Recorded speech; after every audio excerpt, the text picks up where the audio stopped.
Isaha yageze. Uyu munsi ni tariki ya mbere y'ukwezi kwa munani.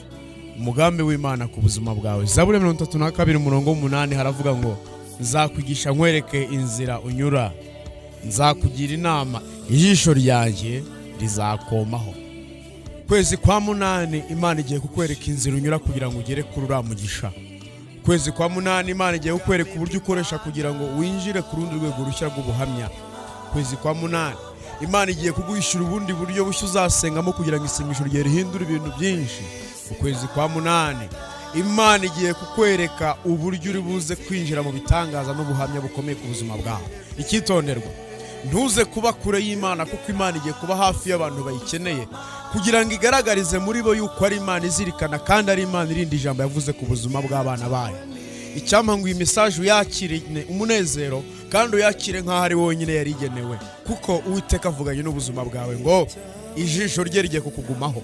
We kwita ku bintu bimwe na bimwe bisa naho byakuvuyeho, we kwita ku maso y'ibintu byakuvuyeho, ita ku maso y'ibigiye kuguhanga amaso. Ugiye guhangwa amaso n'ibyo Imana yohereje mu mwanya wo guhangwa amaso n'ibyo Satani yohereje. Ubutsinzi bugiye kumvikanira mu kirere cyaho utuye kandi